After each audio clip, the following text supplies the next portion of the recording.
తన మనిషిని గెంటేశాడన్న నింద మోపి సిఐఎస్ఐలు హోంగార్డులను దూషిస్తూ దాడికి దిగిన సంగారెడ్డి మాజీ ఎమ్మెల్యే జగ్గారెడ్డిని పోలీసు అధికారులు బుజ్జగించడం దుర్మార్గమని ఆర్ఎస్ ప్రవీణ్ కుమార్ మండిపడ్డారు. ఈ వ్యవహారం రేవంత్ రెడ్డి పాలనలో పోలీసులకు జరిగిన ఘోర అవమానమని పేర్కొన్నారు.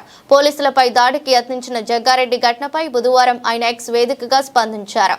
కేసు నమోదు చేయకుండా జగ్గారెడ్డిని ప్రాధేయపడటం రాష్ట్రంలో అడుగంటిన పోలీసుల ఆత్మస్థైర్యాన్ని సూచిస్తున్నదని పేర్కొన్నారు. ఏ పాపం ఎరుగని సోషల్ మీడియా యాక్టివిస్టులపై చీటికి మాటికి చిల్లర కేసులు పెట్టి జైలుకు పంపించి సుప్రీంకోర్టులో కోట్లకు కోట్లు ప్రజాధనం వృధా చేస్తున్న తెలంగాణ పోలీసులు తమపై దాడికి యత్నించిన జగ్గారెడ్డిపై చట్టరీత్యా చర్యలు తీసుకోకపోవడం శోచనీయమని పేర్కొన్నారు. ఈ ఘటనపై రాష్ట్ర డీజీపీ వేలాది మంది పోలీసులకు హోంగార్డులకు ఏం సందేశం ఇస్తున్నారని ప్రశ్నించారు. తెలంగాణ ప్రజలకు నమస్కారం. ఈరోజు మున్సిపల్ ఎన్నికల సందర్భంగా సంగారెడ్డి పట్టణంలో సంగారెడ్డి మాజీ ఎమ్మెల్యే శ్రీ జగ్గారెడ్డి గారు చాలా నీచంగా జుగుప్సాకరమైన భాషలో పోలీసు శాఖను అవమానించారు. నిజంగా ఒక పోలీసు శాఖలో 26 సంవత్సరాలు పనిచేసిన ఒక అధికారిగా మాత్రమే కాకుండా మామూలు మనిషిగా కూడా ఆ భాష వింటుంటే చాలా బాధ అనిపించింది. రక్తం మరిగిపోయింది. నిజంగా జగ్గారెడ్డి గారు మీరు చాలా సీనియర్ రాజకీయ నాయకులు, ఎన్నో సంవత్సరాల నుంచి రాజకీయాల్లో ఉన్నారు. సంగారెడ్డికి ఎమ్మెల్యేగా పనిచేసింది. ఇప్పటికి కూడా కాంగ్రెస్ పార్టీలో యాక్టివ్గానే ఉంటున్నారు. మీ క్యాండిడేట్ను ముట్టుకుంటేనే మీరు సిఐని గాండుగాడు అంటున్నారు, నానా దుర్భాషలు ఆడుతున్నారు. ఇంకా హోంగార్డులను అయితే మీరు చాలా నీచంగా తిరుగుతూ ఉన్నారు. మీ అమ్మకు పుట్టినరా, నాయనకు పుట్టినరా, కొడుకులారా మీ సంగతి చూస్తా అని అంటున్నారు. అంటే యూనిఫామ్కి ఇచ్చే మర్యాద ఇదేనా? వీళ్ళు లేకపోతే మీరు నిజంగా తిరిగేవారా? మరి ఈ పోలీసులే లేకపోతే, వాళ్ళ బందోబస్తులే లేకపోతే మీ కాంగ్రెస్ వాళ్ళు తిరుగుతారు ఆ ఊర్లలో? మీ రేవంత్ రెడ్డి చేసిన మోసాలకు, మీ కాంగ్రెస్ పార్టీ చేస్తున్న దౌర్జన్యాలకు? అలాంటి గొప్ప త్యాగాలు చేస్తున్న డిపార్ట్మెంట్ను పట్టుకొని నువ్వు సిఐని గాండుగాడు అంటావా? హోంగార్డులనేమో అమ్మనాయన గుట్టిండ్రా అంటావా? మీ సంగతి చూస్తే కొడుకులారంటావా? ఏం భాష అది? ఇదేనా భాష మీరు మాట్లాడేది ఒక సీనియర్ రాజకీయ నాయకుడిగా? ఇలా నేను అడుగుతా ఉన్నా, ఇలా రేవంత్ రెడ్డికి నేను ఛాలెంజ్ చేస్తున్నా. రేవంత్ రెడ్డి గారు మీరే హోంమంత్రి, మీకు చేతనైతే లేదు. అందుకొరకే మీ దగ్గర ఉండే సీనియర్ రాజకీయ నాయకులు, అదేవిధంగా ఎమ్మెల్యేలు, ఎక్స్ఎమ్మెల్యేలు పోలీసు డిపార్ట్మెంట్ను అష్ట కష్టాలు పెడతా ఉన్నారు. వాళ్ళని బ్లాక్మెయిల్ చేస్తూ ఉన్నారు, వాళ్ళని ఇబ్బందులు పెడతా ఉన్నారు, వాళ్ళకి ఇష్టం లేని పనులు వాళ్ళతో చేయిస్తూ ఉన్నారు.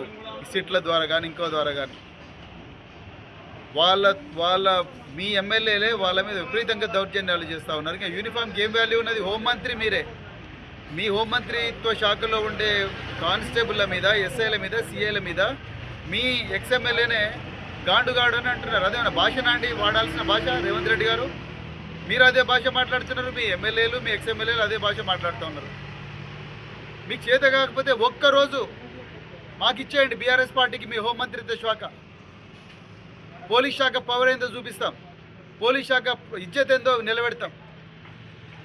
ఇంత ఘోరంగా మాట్లాడతారు ఎవరన్నా ఒక డ్యూటీలో ఉండే అధికారులను? నేను ఇప్పటికి కూడా డీజీపీ గారిని రిక్వెస్ట్ చేస్తున్నా, హోంమంత్రికి ఎట్లాగూ చేత కాదు, డీజీపీ గారిని రిక్వెస్ట్ చేస్తున్నా, అర్జెంటుగా 353 ఐపీసీ కింద ఈ జగ్గారెడ్డి మీద కేసులు బుక్ చేయండి, మేజిస్ట్రేట్ మీద ప్రొడ్యూస్ చేయండి, ఆయన నెంబర్ తిరిగిన ఆయన అనుచరులందరి మీద కూడా చేయండి. హోంగార్డులను తిట్టే, సిఐలను తిట్టే, ఎస్ఐలను తిట్టే, ఆయన బలంచల మీద చేయకూడదు.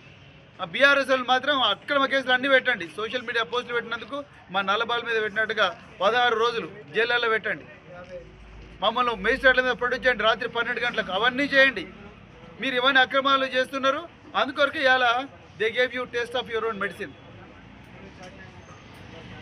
డీజీపీ గారు మీరు అర్జెంటుగా 353 ఐపీసీ కింద జగ్గారెడ్డి మీద, వాళ్ళ అనుచరుల మీద కేసు బుక్ చేయాలి. ఇది సంస్కృతి మంచిది కాదు, రేవంత్ రెడ్డికి చేత కాదు. నేను మళ్ళీ చెప్తున్నా, ఐపీఎస్ అసోసియేషన్ మీరు ఓన్లీ ఐపీఎస్ ఆఫీసర్ల మీద ఏమన్నా, ఐఏఎస్ ఆఫీసర్ల మీద ఏమన్నా ఎవరైనా మాట్లాడితే మీరు పెద్ద ఎత్తున స్టేట్మెంట్లు ఇస్తున్నారు. మరి సిఐలు, ఎస్ఐల మీద ఇయ్యారా మీరు? సిఐలు, ఎస్ఐలను గాండుగాళ్ళు అంటుంటూ రకరకాల దుర్భాషలు ఆడుతుంటే కొడుకులారా మీ సంగతి చూస్తామంటుంటే అన్యం పురవర్గని హోంగార్డులు, వాళ్ళ డ్యూటీలు చేస్తున్న హోంగార్డులు, వాళ్ళు ఈరోజు వాళ్ళ డ్యూటీ చేస్తుంటే మీరు అమ్మాయిలు కుట్టినరా కొడుకులారా మీ సంగతి చూస్తానే ఒక ఎమ్మెల్యే ఎక్స్ఎమ్మెల్యే మాట్లాడుతూ ఉంటే మీ ఐపీఎస్ ఆఫీసర్ ఎక్కడ పోయింది? ఎందుకు ఖండిస్తలేరు మీరు? పోలీస్ అసోసియేషన్ ఎందుకు ఖండిస్తలేదు? ఐఏఎస్ అసోసియేషన్ ఎందుకు ఖండిస్తలేదు? అంటే మీరు ఓన్లీ ఐపీఎస్లను మాత్రమే చూసుకుంటారా? మీరు మంచిగుంటే చాలా, మీ ఇజ్జత్ మంచిగుంటే చాలు, మిగతా వాళ్ళ పోలీసు వాళ్ళది చిన్నోళ్ళది ఇజ్జత్ ఎంత ఖరాబ్ అయినా పర్వాలేదా? అర్జెంటుగా ఐపీఎస్ అసోసియేషన్ కూడా దీన్ని ఖండించాలి, ఐఏఎస్ అసోసియేషన్ కూడా ఖండించాలి. అర్జెంటుగా జగ్గారెడ్డి గారి మీద వెంటనే కేసు బుక్ చేయాలి. అదేవిధంగా ఆయన మేజిస్ట్రేట్ మీద ప్రొడ్యూస్ చేసి రిమాండ్ చేయాలి. అవసరం అనుకుంటే ఆయన పీడీ యాక్ట్ కింద జైల్లో పెట్టండి.